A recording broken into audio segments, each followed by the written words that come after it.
ഇന്ന് നമ്മൾ ഉണ്ടാക്കാൻ പോകുന്നത് തമിഴ്നാട്ടിലൊക്കെ ഏറെ ഫേമസ് ആയിട്ടുള്ള പരിപ്പ് രസമാണ്. ആദ്യമായിട്ട് കുക്കറിലേക്ക് നമുക്ക് പരിപ്പ് ഇട്ട് കൊടുക്കാം. അതിലേക്ക് നമുക്ക് 5 തക്കാളി ചെറിയ കഷ്ണങ്ങളായിട്ട് മുറിച്ചെടുത്തത് ചേർത്ത് കൊടുക്കാം. അതിലേക്ക് 6 പച്ചമുളക് നടുകീറിയിട്ട് ചേർത്ത് കൊടുക്കാം. 1/2 ടീസ്പൂൺ മഞ്ഞൾപ്പൊടിയും ആവശ്യത്തിന് ഉപ്പും ചേർത്ത് 5 വിസിൽ കേൾക്കുന്നത് വരെ നമുക്കൊന്ന് വേവിച്ചെടുക്കാം കേട്ടോ.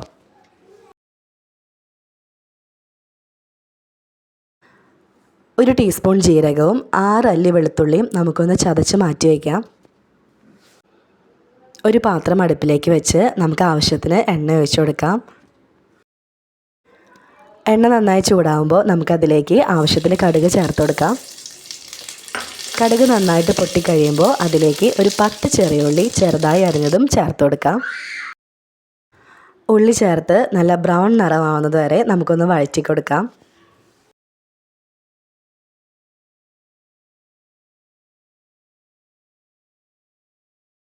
അതിലേക്ക് ആവശ്യത്തിന് കറിവേപ്പിലയും ചേർത്ത് കൊടുക്കാം.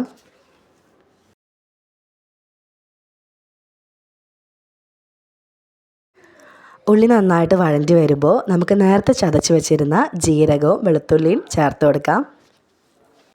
വെളുത്തുള്ളിയുടെയും ജീരകത്തിൻ്റെയും പച്ചമണം മാറുന്നത് വരെ നന്നായിട്ട് വഴറ്റി കൊടുക്കാം കേട്ടോ. ഇപ്പോൾ തന്നെ രസത്തിൻ്റെ നല്ലൊരു മണം വരുന്നുണ്ട് കേട്ടോ. ഇതിലേക്ക് നമുക്ക് 1 ടീസ്പൂൺ കുരുമുളക് പൊടി ചേർത്ത് കൊടുക്കാം. 1 ടീസ്പൂൺ കായം പൊടിയും ചേർത്ത് കൊടുക്കാം. എന്നിട്ട് നന്നായിട്ടൊന്ന് വഴറ്റി കൊടുക്കാം. അങ്ങനെ നമ്മൾ വേവിച്ച് വെച്ചിരിക്കുന്ന പരിപ്പും നമുക്കിതിലേക്ക് ചേർത്ത് കൊടുക്കാം. പരിപ്പും തക്കാളിയൊക്കെ ഇതുപോലെ നന്നായിട്ട് വേവണം. അപ്പോഴാണ് ഈ രസത്തിന് അതിൻ്റെ എക്സാക്റ്റ് ആയിട്ടുള്ള ടേസ്റ്റ് കിട്ടുള്ളൂ.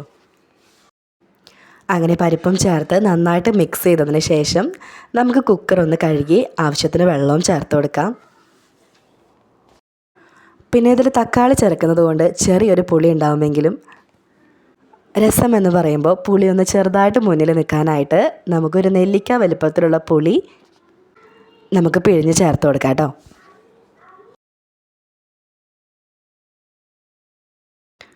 അങ്ങനെ പുളിയും കൂടി ചേർത്ത് നമുക്ക് ഈ രസം ഒന്ന് നന്നായിട്ട് തിളപ്പിച്ചെടുക്കാം. ഇതിനിടയിൽ ആവശ്യത്തിന് ഉപ്പ് ചേർക്കാനും മറക്കരുത് കേട്ടോ.